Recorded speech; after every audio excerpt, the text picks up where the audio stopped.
शाम ढल रही है, खिलाड़ियों की परछाइयां मैदान पर लंबी हो रही, लेकिन भारत का सूरज सनी गावस्कर पूरी चमक के साथ मैदान पर विद्यमान है। आपके अंदर क्रिकेट के हिंदी कमेंटेटर ने कब जन्म लिया? देखिए, मैं तो जब छोटा बच्चा था ना, तब लोग क्या करते थे कि जैसे बचपन में हम लोग बाथरूम में जाते हैं, नहाते हैं, तो गाने गाने की आदत रहती ना, वैसे मैं अंग्रेज़ी की कमेंट्री गुनगुनाया करता था। और बाद में मुझे उस समय तो पता नहीं था कि हिंदी में भी कमेंट्री होने वाली है, लेकिन वहाँ से मुझे संस्कार पड़ गए कि कमेंट्री कैसे करना, किस तरह तेज़ी बरतना। तो ये तमाम चीज़ें तब से बचपन से ही शुरू हो गई थी, क्योंकि मैं तब अंग्रेज़ी कमेंटेटरों की नकल किया करता था। जब आपने 1968 में हिंदी कमेंट्री शुरू की, तब कुछ लोगों ने उसकी आलोचना की थी। आपने उस आलोचना को किस तरीके से हैंडल किया? नहीं, देखिए, जब मैंने 1968 में कमेंट्री शुरू की, तब किसी की भी कमेंट्री आती नहीं थी। मैंने किसी की भी कमेंट्री सुनी नहीं थी। भारत में कुछ लोग करते रहे होंगे स्थानीय स्तर पर, लेकिन जो अखिल भारतीय स्तर पर कोई कमेंट्री आती नहीं थी हिंदी में। तो मुझे अपनी शुरुआत खुद करनी पड़ी, अपनी भाषा खुद बनानी पड़ी। 1968 में जब मैंने पहली कमेंट्री की, तो बहुत आलोचना हुई। किसी ने लिखा कि क्रिकेट की हत्या हो रही है, किसी ने कहा कि हिंदी करनी है तो पूरी हिंदी बोलिए, स्क्वायर लेग को वर्गाकार पैर बोलिए, या फिर सिलीमिडॉन को मूर्ख मिडॉन बोलिए। ये तमाम चीज़ें लोग कहते थे और तरह तरह की आलोचनाएं होती थी। और लोग कहते थे कि हिंदी कमेंट्री होनी नहीं चाहिए, 22 यार्ड्स का खेल है, जो खेल एफपीएस सिस्टम का खेल है, जो ब्रिटिश खेल है, उसमें हिंदी का क्या काम, ये लोग कहते थे। लेकिन हिंदी कमेंट्री की शुरुआत की, और आप सच कह रहे हैं कि पहली बार जब कमेंट्री की ना, तो एक तूफ़ान सा आ गया प्याले में, और लोगों ने इतनी आलोचना की। शायद अच्छी कमेंट्री भी नहीं की होगी। तब मैंने ये बीड़ा उठाया। जैसे मैं छोटा था, कॉलेज में पढ़ता था, इंजीनियरिंग कॉलेज के 4th ईयर में पढ़ता था, तब मन में ये विचार उठा कि भाई, अगर नाम कमाना है तो अच्छा काम करना पड़ेगा। इस तरह से ऊपरी रूप से काम करके काम नहीं चलेगा, और एक बार का काम नहीं है, इस काम को आगे बढ़ाना होगा। तब मैंने भाषा खुद बनाई, शैली खुद बनाई, शब्दावली क्रिकेट की खुद बनाई। और आप देख रहे हैं कि मेरी जो शब्दावली है ना, वही आज क्रिकेट में अधिकांश शब्दावली वही चल रही है। और मुझे ये भी खुशी है कि मैंने जो शब्दावली बनाई वो लोकप्रिय हो गई, और क्रिकेट के तमाम क्रिकेट प्रेमियों ने भारत के उसको स्वीकार किया।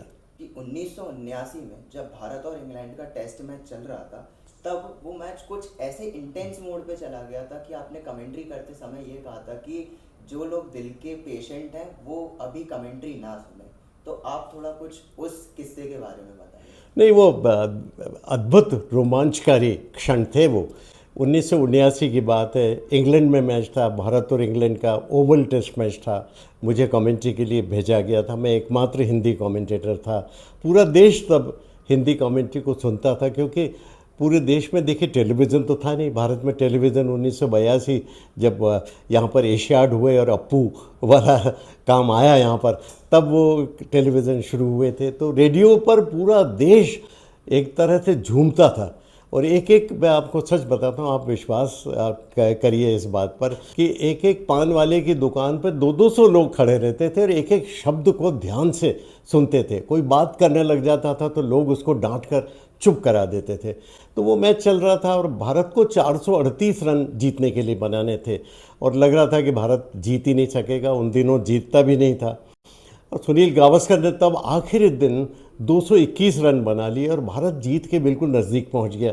और तब कुछ लोगों को मैंने देखा कि वो कमेंट्री बॉक्स पे से देखा मैंने कि वो बाहर जा रहे हैं, मैच छोड़कर जा रहे हैं। मैंने उनसे पूछा कि how can you leave the match at this stage, तो जबकि इतनी रोमांचकारी स्थिति में है। तो उन्होंने कहा वी हैव हार्ट प्रॉब्लम, हमें दिल की बीमारी है, और हमारे डॉक्टर्स ने हमें सलाह दी है कि ऐसा जब भी रोमांचकारी क्षण आए तब मैच छोड़ दीजिए, क्योंकि ये आपके दिल को भारी पड़ सकता है। तो मैंने सोचा ये बात ज़रूर कहनी चाहिए, क्योंकि भारत में तो लोग इतने भावुक हैं, यहाँ पर भी दिल की बीमारी पड़ती है। तो मैंने कहा था कि ये मैच अब कमज़ोर दिल के इंसानों के लिए नहीं रह गया है, और जिनके दिल कमज़ोर हो, शायद उनके डॉक्टर सलाह दे रहे होंगे कि ये मैच की कमेंट्री सुनना बंद कर दें, क्योंकि ये उनके दिल के लिए भारी पड़ सकता है। तो वो इतना लोकप्रिय हुआ, उसे आज भी याद रखते हैं। देखिए आज उस बात को कितने साल हो गए, 47 साल हो गए, लेकिन आज फिर याद, आज तक लोग याद करते हैं, जबकि आज के तेज़ रफ्तार ज़माने में लोग कल की बात भूल जाते हैं। आपने अभी तक 15 क्रिकेट वर्ल्ड कपों को कवर किया है और उसमें भारत का 1983 में विश्व कप जीतना भी एक बहुत बड़ा क्षण था।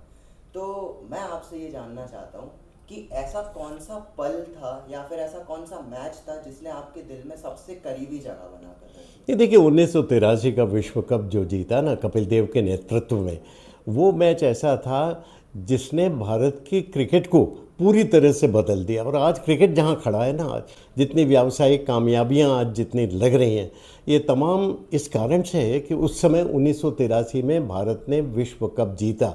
और तमाम संभावनाओं के विपरीत, किसी को नहीं लग रहा था कि भारत जीतेगा, लेकिन भारत ने 1983 का विश्व कप जीता। और आज देखिए कि भारत कहाँ पहुँचा है।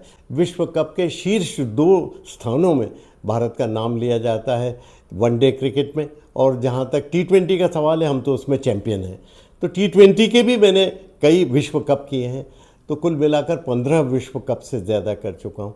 लेकिन कुल मिलाकर भारत आज जो खड़ा हुआ है ना, जिस चौराहे पर, वहाँ पर ऐसी जगह खड़ा है, और इसका कारण है 1983 में कपिल देव के लड़ाकों ने जो विश्व कप जीत कर दिखाया, उसने भारत की क्रिकेट के परिदृश्य को पूरी तरह से बदल दिया। आपके ज़माने में जो हिंदी कमेंट्री हुआ करती थी और आज के ज़माने में जो हिंदी कमेंट्री होती है, उसमें आपने क्या अंतर देखा है? ये देखिए जब हम कमेंट्री करते थे, और आज भी कर रहा हूँ, ऐसा नहीं कि हमारा ज़माना बीत गया है, मैं आज भी काफ़ी कमेंट्री कर रहा हूँ। तो फ़र्क ये है कि जब हम लोग कमेंट्री करते थे ना, तो रेडियो कमेंट्री ज़्यादा आती थी, तो उसमें साहित्य का बड़ा महत्व था, क्योंकि ज़्यादा बोलना पड़ता था, शब्दों के ज़रिए चित्र खींचना पड़ता था। टेलीविज़न में तो चित्र दिखाई देता है, इसलिए ज़्यादा बोलने की ज़रूरत नहीं। इसीलिए कमेंटेटर्स लोग ज़्यादा ये सोचते हैं कि भाषा की ज़रूरत नहीं है, लेकिन क्योंकि चित्र ही बोलता है। लेकिन तब हम कमेंट्री करते थे तो रेडियो कमेंट्री का ज़माना था ज़्यादातर, और इसी कारण शब्दों के ज़रिए चित्र खींचना पड़ता था। हमारा हाल वैसे ही होता था जो कि महाभारत में संजय का हाल था। वो युद्ध का वर्णन करते थे महाराज को, जो कि अंधे थे। एक अंधे आदमी को आप भाषा और बोली के ज़रिए अगर चित्र खींचकर दिखा सकते हो, तो उससे बड़ा कमेंटेटर तो कोई हो नहीं सकता। तो वो मेरे प्रेरणा स्रोत हैं, और यही कारण है कि आज जो अच्छी कमेंट्री हिंदी में होती है ना, वो ये होती है। आज भाषा पर इतना ध्यान नहीं दिया जा रहा, जो कि एक दुख का विषय है, क्योंकि हिंदी हमारे देश की भाषा है और इसको सही तरीके से बोलना आना चाहिए। आज के समय में हिंदी कमेंट्री को और बेहतर किस तरीके से किया जा सकता है? इसका एकमात्र तरीका है, देखिए आपको ये समझना होगा कि कमेंट्री के गुण क्या हैं।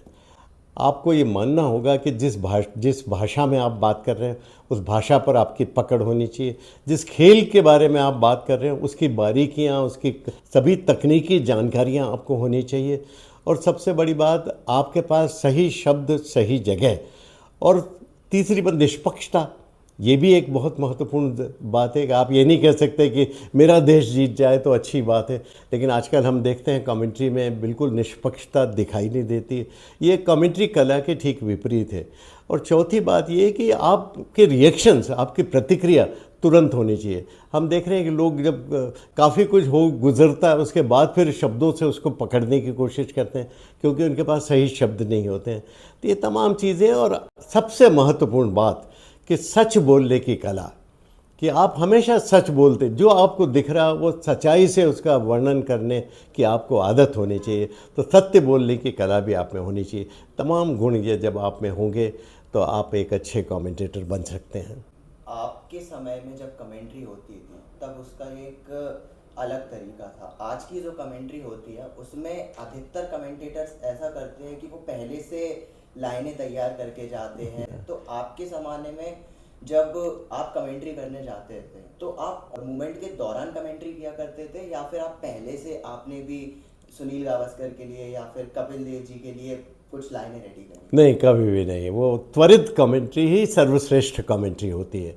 जब चित्र को देखकर आपके मन में जो प्रतिक्रिया आती है वही सही और ईमानदार कमेंट्री होती है। ईमानदार कमेंट्री के लिए ज़रूरी है कि आप घर से तैयार करके नहीं आए, क्योंकि जो सुनने वाले हैं वो समझ रहे हैं कि आप तुरंत बोल रहे हैं, तो उनको भी आप धोखा नहीं दे सकते। तो ये हमेशा ध्यान रखना चाहिए। और वो ऐसा वही कर पाते हैं जिनके पास भाषा अच्छी हो, जिनके पास जो साहित्य पढ़ते रहते हों, जिनके पास चीज़ों को डिस्क्राइब करने के लिए, उसका विवरण देने के लिए कई कई शब्द उनके पास मौजूद हों, और जो संवेदनशीलता हो कि जो देखकर सही शब्दों में व्यक्त कर सकें। इकोनॉमी ऑफ वर्ड्स, यानी शब्दों की किफ़ायत का जो ध्यान रखते हो, कम शब्दों में ज़्यादा व्यक्त करने की कला जो जानते हो, ये तमाम चीज़ें कमेंट्री कला के लिए। और निष्पक्षता, आप किसी एक पक्ष पे नहीं बोल सकते। ये तमाम चीज़ें आपको बहुत ज़रूरी हैं। बहुत बहुत धन्यवाद सर आपके समय के लिए, और बहुत अच्छा लगा आपसे सारे जवाब जान के। शुक्रिया, और आपके लिए बहुत शुभकामनाएं।